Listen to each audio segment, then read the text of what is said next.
Assalamualaikum warahmatullahi wabarakatuh. Alhamdulillah wassalatu wassalamu ala Rasulillah wa ala alihi wa sahbihi wa man wala amma ba'd.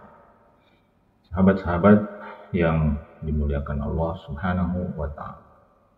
Kita masih membincangkan tentang betapa dahsyatnya keutamaan istighfar, tentang betapa dahsyatnya keutamaan memperbanyak istighfar dalam keseharian kita. Salah satu kedahsyatan istighfar yang harus kita ingat dan seharusnya menjadi salah satu motivasi kita adalah bahwa dengan memperbanyak istighfar itu artinya kita mengundang datangnya dan hadirnya rahmat Allah Subhanahu wa taala dengan berbagai bentuknya dalam kehidupan kita. Dengan memperbanyak istighfar itu artinya kita mengundang hadirnya berbagai bentuk jalan keluar dan solusi dalam kehidupan kita.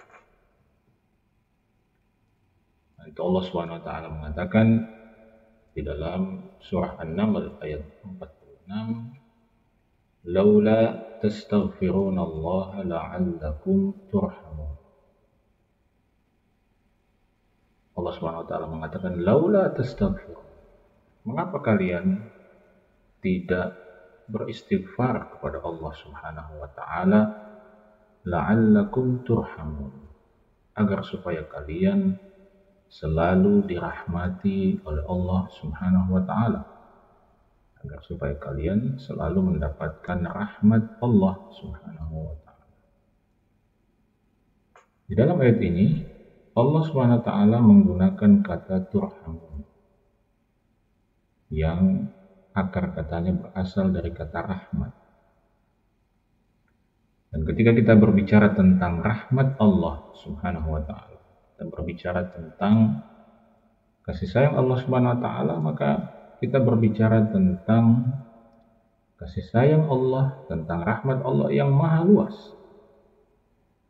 Tentang rahmat Allah yang maha luas, yang begitu banyak macamnya, yang begitu banyak modelnya, yang begitu banyak bentuk,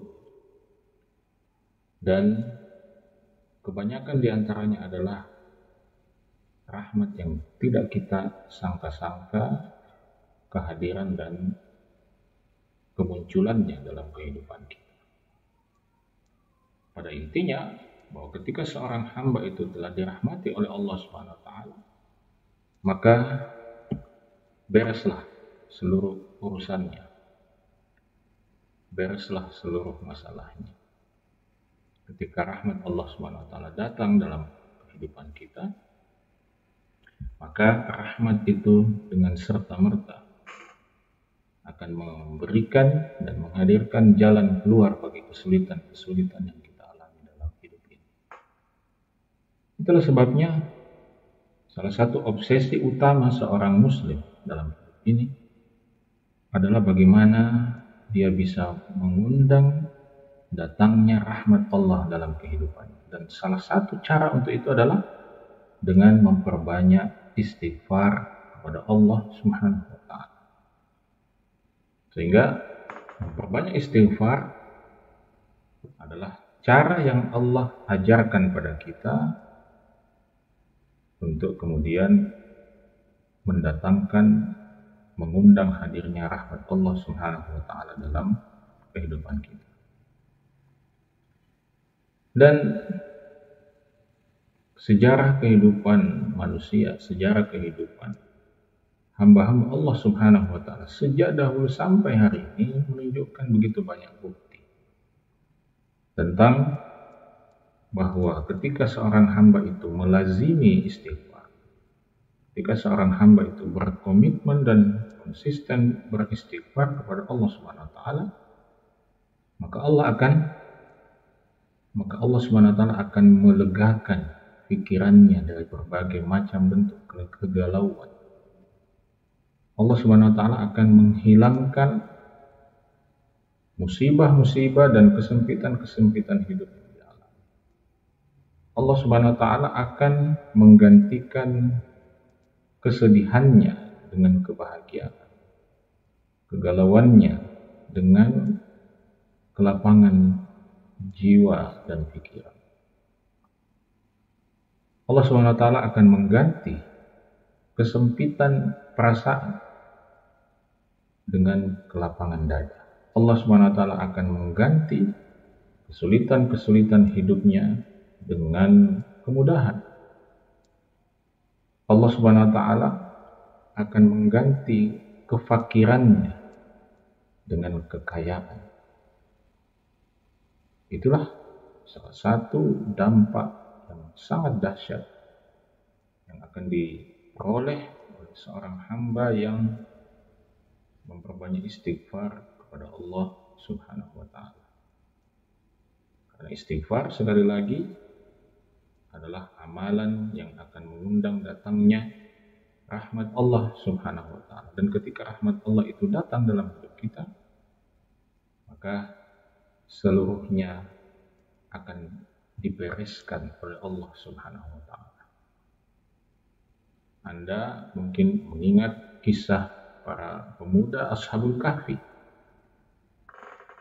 Para pemuda yang disebabkan oleh keteguhannya dalam mempertahankan iman dan tauhidnya, mempertahankan akidahnya, mereka terpaksa harus melarikan diri, menyelamatkan diri dari kejaran penguasa yang ketika itu kufur kepada Allah Subhanahu wa taala. Di mana untuk membereskan para pemuda ini, penguasa pada zaman itu mengerahkan seluruh kekuatan militer yang dimilikinya untuk menangkap pemuda ini. Dan kita semua tahu apa yang kemudian terjadi. Para pemuda ini kemudian terpaksa bersembunyi di dalam sebuah gua, dan di dalam gua itu mereka memohon, meminta kepada Allah Subhanahu wa taala agar diturunkan rahmat Allah Subhanahu wa taala. Dan dalam persepsi kita, ketika kita dikejar-kejar oleh pasukan satu negara untuk dihabisi, kira-kira solusi apa yang paling kita butuhkan pada saat itu? Kita mungkin berpikir bahwa solusi terbaik adalah bahwa Allah SWT menurunkan pasukan malaikat untuk menghadapi orang-orang yang mengejar kita. Kita mungkin berpikir bahwa solusi terbaik dalam kondisi itu adalah dengan cara Allah memberikan kita kekuatan supranatural agar kemudian kita bisa menghabisi orang-orang yang mengejar-ngejar kita. Ya, kita mungkin berasumsi, tetapi yang kemudian terjadi pada para pemuda Ashabul Kahfi ini adalah bahwa Allah Subhanahu wa taala menurunkan rahmatnya dalam bentuk yang tidak disangka-sangka. Allah Subhanahu wa taala menjawab permohonan para pemuda Ashabul Kahfi itu dalam bentuk rahmat yang tidak pernah diperhitungkan oleh manusia. Rahmat Allah Subhanahu wa taala datang kepada para pemuda Ashabul Kahfi dalam bentuk tidur. Mereka ditidurkan oleh Allah Subhanahu wa taala selama 309 tahun lamanya. Dan ternyata tidur mereka yang panjang itulah yang menjadi jalan keselamatan mereka. Mereka diselamatkan oleh Allah Subhanahu wa taala dengan cara ditidurkan. Maka di sini kita lihat, sahabat-sahabat sekalian, ketika kita telah menyerahkan seluruh hidup kita kepada Allah, kita telah menyerahkan solusi terhadap masalah-masalah kita kepada Allah Subhanahu wa taala, maka kita tidak perlu mendikte Allah Subhanahu wa taala untuk solusi itu. Biarkan Allah Subhanahu wa taala yang maha kuasa, Allah Subhanahu wa taala yang maha mengetahui, Allah Subhanahu wa taala yang maha melihat, biarkanlah Dia yang menyelesaikan masalah-masalah yang kita keluhkan kepadanya. Biarkanlah Allah Subhanahu wa taala yang memberikan jalan keluar untuk setiap masalah, untuk setiap kegelisahan yang kita keluhkan kepadanya. Yang menjadi tugas utama kita adalah bagaimana kita melakukan segala sebab yang Allah Subhanahu wa taala dan Rasul-Nya ajarkan kepada kita untuk bisa mendapatkan solusi dan rahmat Allah Subhanahu wa taala itu. Dan salah satunya adalah dengan cara memperbanyak istighfar kepada Allah Subhanahu wa taala. Dalam sebuah hadis yang diriwayatkan oleh Imam Ahmad dan Abu Dawud serta Ibnu Majah, meskipun hadis ini didhaifkan oleh sebagian ulama, tapi sebagian ulama yang lain juga menganggap hadis ini sebagai hadis yang sahih. Nabi sallallahu alaihi wasallam bersabda, "Man lazima al-istighfar ja'ala Allahu lahu min kulli dhiqin makhraja wa min kulli hammin faraja wa razaqahu min haitsu la yahtasib." Nabi SAW mengatakan dalam hadis ini, barang siapa yang melazimi istighfar, barang siapa yang berkomitmen untuk beristighfar. Tentu istighfar yang dimaksud bukan sekedar melafalkan istighfar itu dari mulut kita, tetapi istighfar di sini yang dimaksud adalah istighfar yang kita lakukan dengan menghadirkan hati kita, dengan meresapi makna dari kalimat-kalimat istighfar itu yang mengandung kehinaan, kerendahan diri di hadapan Allah Subhanahu wa taala. Maka siapa yang berkomitmen memperbanyak istighfar, kata Nabi SAW, maka pasti Allah Subhanahu wa taala akan memberikan jalan keluar atas setiap kesempitan yang dia alami. Allah Subhanahu wa taala akan memberikan solusi terhadap setiap kegalauan, kekhawatiran yang dia alami. Dan Allah SWT akan memberikan kepadanya rezeki dari jalur yang tidak pernah dia sangka-sangka. Jadi Allah SWT akan memberikan solusi itu pasti kepada kita dengan cara yang di luar dugaan kita. Kita mungkin berpikir bahwa solusi itu akan datang dari jalur A, tetapi ternyata solusi itu datang dari jalur G misalnya. Kita mengira bahwa solusi itu datang melalui jalur C, tetapi ternyata Allah SWT menghadirkan solusi itu dari jalur Z misalnya. Maka begitulah hamba-hamba Allah yang beriman, hamba-hamba Allah yang saleh, begitulah cara mereka berinteraksi dengan Allah Subhanahu wa taala. Al-Imam Ibnu Abdul Hadi rahimahullah, ini adalah salah seorang murid dari Syekhul Islam Ibnu Taimiyah rahimahullah. Dia pernah menceritakan dalam kitabnya Al-Uqud Ad-Durriyah, dia menceritakan tentang gurunya yaitu Ibnu Taimiyah rahimahullah. Dia mengatakan bahwa suatu waktu saya pernah mendengarkan dari Syekhul Islam Ibnu Taimiyah tentang bagaimana beliau di awal-awal hayatnya ketika dia menuntut ilmu. Beliau mengatakan bahwa terkadang pikiran saya tertumbuk pada satu masalah, pada satu problem yang menyulitkan saya untuk memahaminya. Jadi kadang-kadang beliau memikirkan satu masalah dalam studi beliau, dalam kajian ilmu beliau memikirkan suatu masalah dan beliau tidak bisa sampai pada kesimpulan terhadap masalah itu. Maka apa yang beliau lakukan? Beliau mengatakan fa astaghfirullah alfa marrah aw aktsar aw aqall.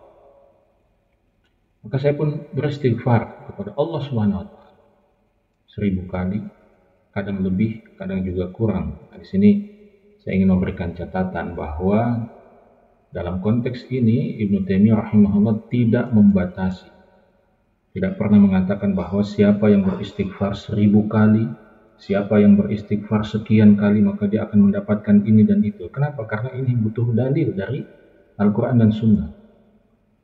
Ya, sehingga maka di sini beliau hanya mengatakan bahwa kadang saya istighfar itu 1000 kali, kadang lebih, kadang juga kurang. Artinya tidak ada jumlah tertentu. Ya, tidak ada jumlah tertentu yang beliau amalkan dalam istighfar. Ya, artinya sesuai dengan kelapangan kita, sesuai dengan kemampuan kita. Mungkin kita hanya bisa 100, kita hanya bisa 500, atau kita hanya bahkan bisa 1 kali, 3 kali. Ya, tapi poinnya adalah beliau memperbanyak istighfar. Karena itu ini catatan penting ya. Jadi kita tidak perlu terpaku dengan pernyataan-pernyataan sebagian orang bahwa kalau ingin mendapatkan rezeki maka beristighfarlah 1000 kali, beristighfarlah 1500 kali. Itu tidak ada dasar dan tidak ada tuntunannya. Pada dasarnya intinya adalah perbanyaklah beristighfar. Nabi SAW sendiri tidak pernah membatasi itu. Beliau kadang-kadang beristighfar 70 kali dalam sehari, kadang-kadang 100 kali, bahkan mungkin saja lebih dari itu pada satu waktu, meskipun tidak sampai penjelasannya kepada kita. Jadi Ibnu Taimiyah rahimahullah mengatakan bahwa ketika saya menghadapi sesuatu yang muskil, sesuatu yang sulit untuk saya pahami, maka saya coba beristighfar kepada Allah 1000 kali, kadang lebih, kadang juga kurang, sampai kemudian pikiran saya menjadi lapang, hati saya menjadi lapang, dan perkara yang muskil itu kemudian mendapatkan jalan keluar, mendapatkan solusi. Dan kadang-kadang, kata beliau, kadang-kadang saya ketika itu berada di pasar, atau di masjid, atau di perjalanan, atau berada di madrasah. Tapi itu semua tidak menghalangi saya untuk memperbanyak zikir dan istighfar, sampai kemudian saya berhasil mendapatkan apa yang saya inginkan. Jadi sahabat-sahabat sekalian, dari sini kita belajar bahwa memperbanyak istighfar itu adalah salah satu cara, salah satu sunnah yang diajarkan oleh Nabi SAW untuk menjadi solusi bagi kita terhadap permasalahan kita apapun itu. Dan itu pula yang dilakukan oleh para ulama, mengikuti sunnah Nabi SAW itu. Ketika mereka mendapatkan satu masalah, satu problem, maka mereka segera beristighfar sebanyak-banyaknya pada Allah Subhanahu wa Ta'ala, sampai kemudian solusi itu datang, jalan keluar itu datang dari Allah Subhanahu wa Ta'ala. Maka sahabat-sahabat muslimin muslimat yang dimuliakan Allah, ketika Anda merasa hati Anda sempit, ketika Anda merasa dipenuhi dengan kegalauan dan kesedihan, ketika kehidupan dunia Anda terasa sempit, uang Anda semakin menipis, tagihan begitu banyak, kebutuhan begitu banyak, dan seluruh pintu makhluk telah ditutup, maka ketika itu terjadi, ketahuilah, sadarilah bahwa ketika itu terjadi, itu adalah satu pertanda bahwa Anda butuh untuk memperbanyak istighfar kepada Allah. Kalau itu semua terjadi, masalah semakin banyak, problem semakin banyak, kesempitan dunia semakin terasa menghimpit, itu adalah tanda dari Allah Subhanahu wa Ta'ala bahwa Anda harus banyak-banyak mengucapkan astagfirullah. Anda harus banyak-banyak mengucapkan istighfar. Sahabat-sahabat sekalian, semoga ini menjadi motivasi dan pengingat bagi kita semua untuk bisa melazimi istighfar sampai kita dipanggil oleh Allah Subhanahu wa Ta'ala. Semoga bermanfaat. Assalamualaikum warahmatullahi wabarakatuh.